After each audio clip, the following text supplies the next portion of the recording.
The images in the following program are highly sensitive and may be as disturbing to viewers as they were to us. However, we have to show the truth about cruelty to animals, praying that you will help to stop it.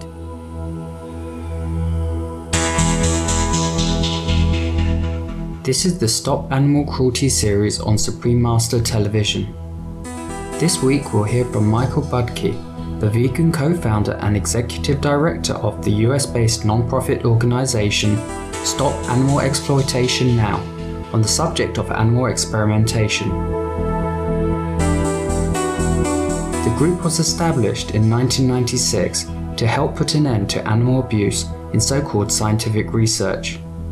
Now let's meet Mr. Budke to learn more about his organization and its benevolent work.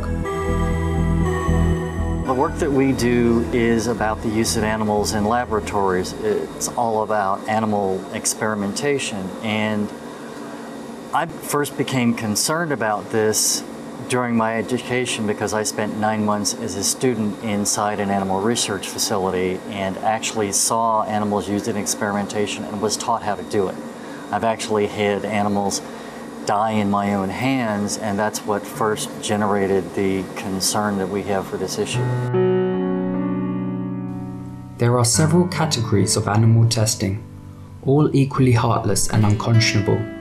Mr. Budke tells us more. One of the kinds of animal testing or experimentation that people run into on a daily basis, whether they know it or not, is the use of animals for the testing of consumer products. Everything from laundry detergent to floor cleaner to mouthwash and toothpaste are tested on animals. Typically, these are things that are varieties of toxicity testing where, for example, in the LD50, rats and mice are literally force-fed the chemicals that make up these different products, including things like floor cleaners, until half of them die. That's what the LD50 means. It's lethal dose to 50% of the animals used in the experiment. Another kind of testing that a lot of people do come in contact with also is the testing of drugs and pharmaceuticals. And this is probably the only kind of testing that is actually required by law as far as involving animals. The testing of consumer products is required.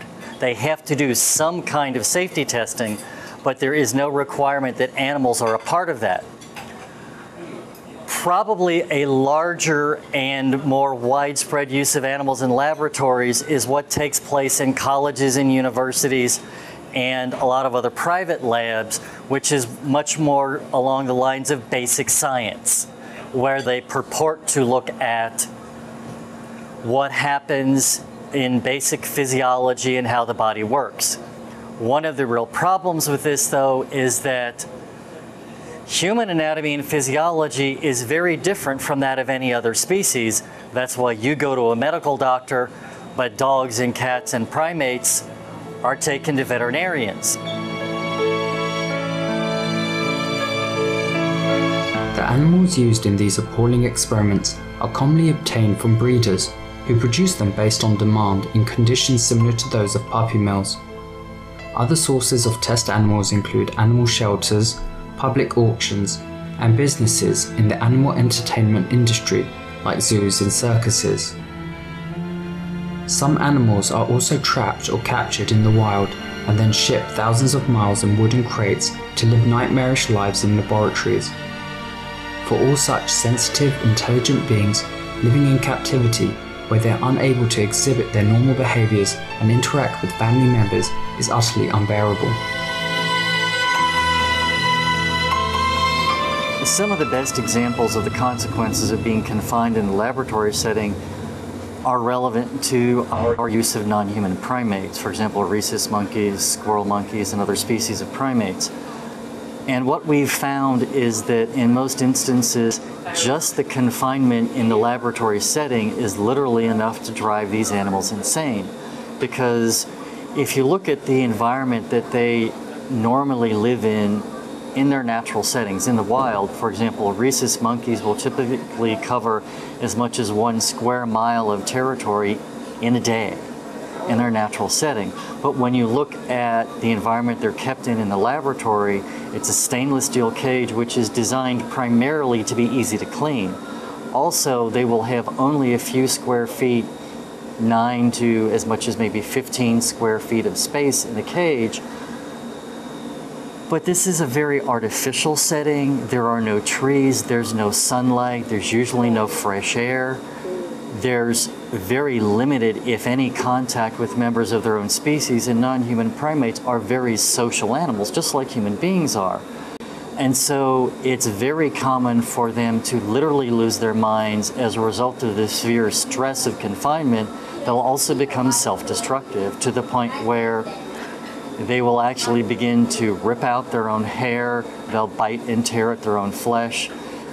In many instances, as much as 1 out of 10 primates in laboratories are literally missing a part of their own bodies, anything from just a section of a finger or a toe up to an entire limb.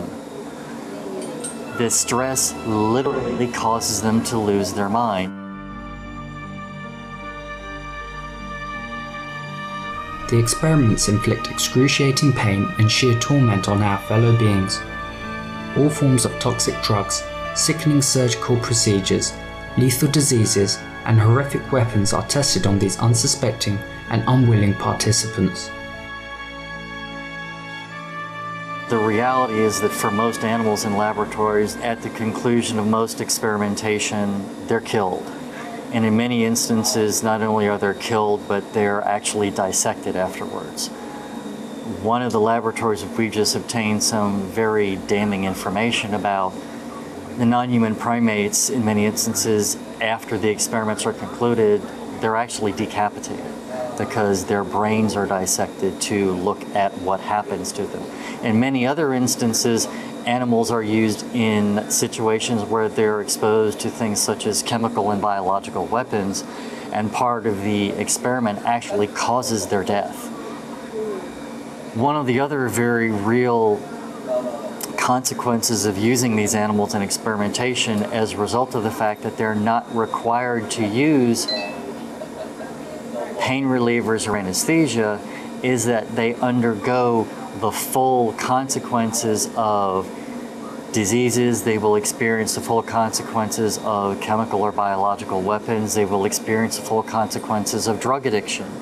These are the kinds of things that if you or I allowed them to happen to animals that were in our care in our private homes, we would be arrested for cruelty to animals. But in the laboratory setting, literally almost anything goes. In 2010, approximately 125,000 primates were imprisoned in laboratories across the US. Mr. Budke estimates that overall, 25 million animals are currently being experimented on and tortured in labs. These tests are utterly flawed and scientifically invalid, as the anatomy and physiology of human beings and animals differ enormously. In fact, many drugs that supposedly pass tests with animals are actually deadly or severely harmful to humans.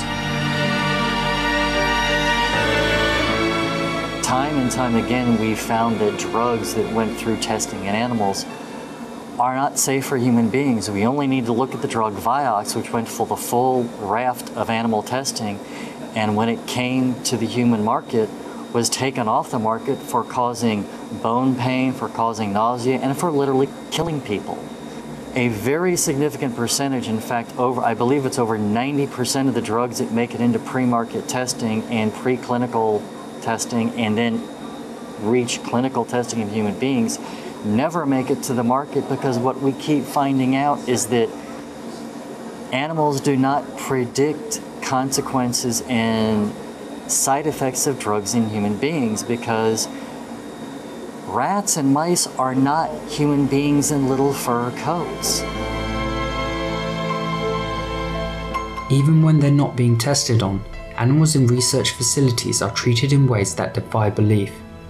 The gentle beings are considered inanimate objects and not given the most basic physical needs, such as adequate food and water, let alone veterinary care or love.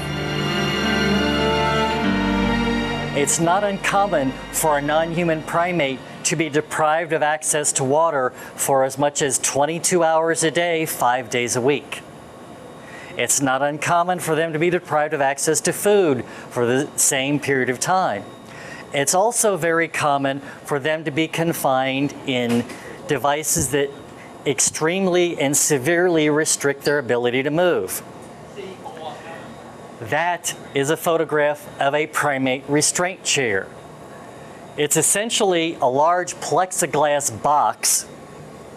The primate sits here, their feet are strapped in here. There's another section of plexiglass which comes in from the front so that their neck is entirely enclosed. In addition to this, they very often have restraining bars that are literally bolted into the bones of their skull so that they can't even turn their head.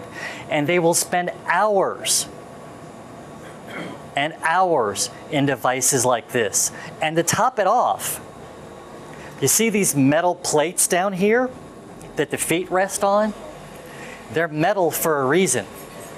In some instances, those are used to deliver electric shock to the primate's feet. Or if they don't want to do that, they'll add a metal clip onto the monkey's tail and deliver electric shock there. Animal testing needs to end now.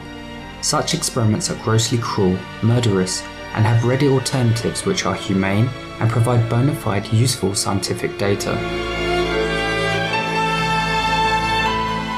There are other alternative methodologies for product testing involving everything from computer simulations to physical tests like gas chromatography and mass spectroscopy to cell culture methods which measure the irritancy of chemicals by exposing tissue culture to them.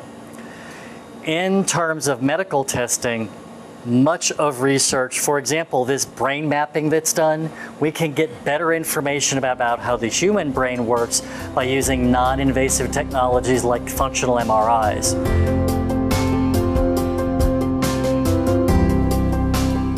By refusing to purchase drugs or consumer products tested on animals or that use animal ingredients, and letting our lawmakers know that we want these bloody and barbaric animal experiments ended immediately, we as individuals can help make this testing a thing of the past. Mr. Michael Budke and Stop Animal Exploitation Now volunteers, you are to be praised for your sustained, noble efforts to stop the torture of animals and protect the voiceless. By placing the issue of animal experimentation front and center in the public consciousness, you are causing more and more people to realize every day that this heinous crime against the animals must cease right away. For more information on Stop Animal Exploitation Now, please visit www.saenonline.org. Thank you for your company today on Stop Animal Cruelty. May humanity soon realize the divinity within all beings and live according to the law of love.